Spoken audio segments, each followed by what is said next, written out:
Hello, नमस्कार। इस video में हम आपके रेलवे एग्ज़ाम को ध्यान में रखते हुए टॉप 10 साइंस के प्रश्न लिए हुए हैं। ठीक है, तो आइए एक एक करके उसको देखते हैं। पहला प्रश्न है, मानव शरीर में सबसे बड़ी ग्रंथि कौन सी है? ऑप्शन ए है आग्नेयाशय, ऑप्शन बी है यकृत, ऑप्शन सी है थायराइड या फिर ऑप्शन डी है अधिवेग ग्रंथि। इसका जो सही जवाब होगा ऑप्शन बी यानी यकृत। मानव शरीर की सबसे बड़ी ग्रंथि पूछा जा रहा है। ठीक है, अंतःस्रावी ग्रंथि नहीं पूछा जा रहा है। तो मानव शरीर की जो सबसे बड़ी ग्रंथि होती है वह यकृत होती है। ठीक है, वह यकृत होती है।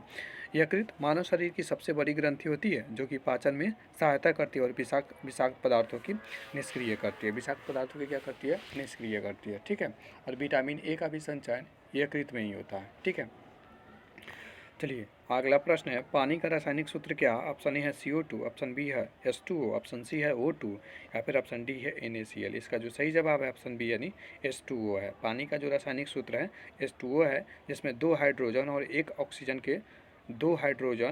ऑक्सीजन के परमाणु मिलकर बनते हुए। ठीक है, और हाइड्रोजन जो जल में विद्युत अपघटन करने पर, जल में विद्युत धारा प्रवाहित करने पर हाइड्रोजन और ऑक्सीजन क्या हो जाते हैं? अलग अलग टूट जाते हैं। अगला जो प्रश्न है, पृथ्वी पर जीवन के लिए सबसे आवश्यक गैस कौन सी है? ऑप्शन ए है नाइट्रोजन, ऑप्शन बी है ऑक्सीजन, ऑप्शन सी है कार्बन डाइऑक्साइड या फिर ऑप्शन डी है हाइड्रोजन। इसका जो सही जवाब है ऑप्शन बी यानी ऑक्सीजन है। ठीक है, ऑक्सीजन सांस लेने के लिए आवश्यक गैस है जिससे शरीर में ऊर्जा का उत्पादन होता है।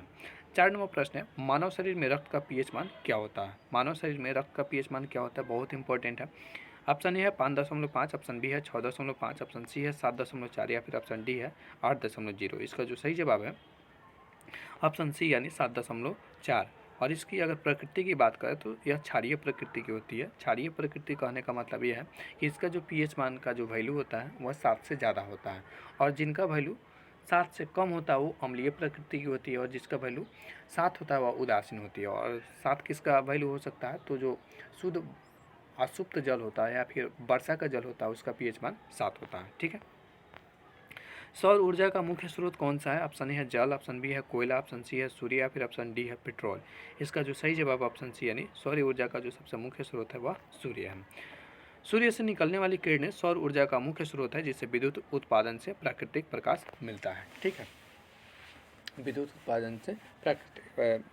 उत्पादन और प्राकृतिक प्रकाश इससे मिलता है। ठीक है, और सौर में यानी सूर्य में सबसे ज़्यादा कौन सा गैस है? ठीक है, सबसे ज़्यादा जो गैस है हाइड्रोजन है। ठीक है, और इसमें हाइड्रोजन और हीलियम के संलयन से हमेशा प्रकाश और ऊर्जा का उत्पादन होते रहता है। ठीक है,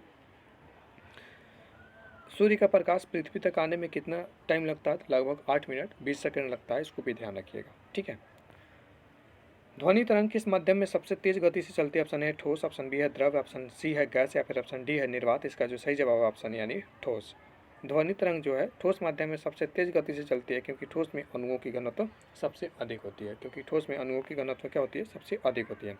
7 नंबर प्रश्न है, मानव शरीर में लाल रक्त कणिकाओं यानी आरबीसी का जीवन काल कितना होता है? आरबीसी का जीवन काल कितना होता है? ऑप्शन ए है 30 दिन, ऑप्शन बी है 60 दिन, ऑप्शन सी है 120 दिन या फिर ऑप्शन डी है 180 दिन। इसका जो सही जवाब है ऑप्शन सी यानी 120 दिन यानी लगभग 4 महीना। ठीक है,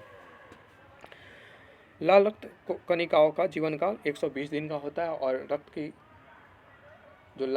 जो रक्त का रंग लाल होता है किसके कारण होता है? तो हीमोग्लोबिन के कारण होता है, और इसमें आयरन की उपस्थिति होती है। ठीक है, और आयरन की कमी के कारण कौन सा रोग होता है? तो एनीमिया रोग होता है। ठीक है, और सबसे ज़्यादा आयरन की प्राप्ति हमें किस चीज़ से प्राप्त हो सकती है? सबसे ज़्यादा आयरन की प्राप्ति हमें किस चीज़ से प्राप्त हो सकती है? अगर आपको पता है तो कमेंट में बताइए। और रक्त का आरबीसी का अगर हम शमशान कहें यानी उसको, तो वो प्लीहा होती है। ठीक है,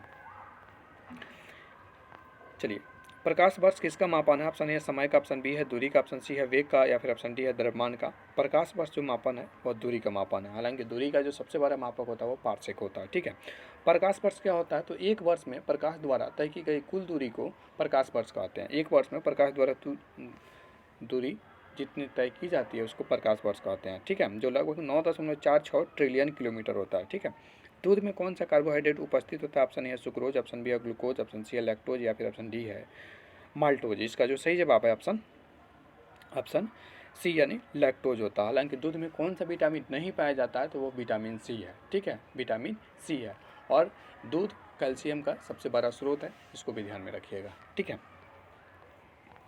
10वां प्रश्न है, ओजोन परत मुख्य रूप से किस गैस से बनी होती है? तो जो ओजोन परत होती है मुख्य रूप से, ऑप्शन ए है O2, ऑप्शन बी है O3, ऑप्शन सी है CO2, ऑप्शन डी है NO2। इसका जो सही जवाब है ऑप्शन बी यानी O3 से, यानी ओजोन में ऑक्सीजन के 3 परमाणु मिलकर बनते हैं। ठीक है, तो ये जो ओजोन है किस मंडल में पाया जाता है? तो समताप मंडल में पाया जाता है। ओजोन को मापने की जो इकाई होती है क्या होती है? डॉप्सन होती है।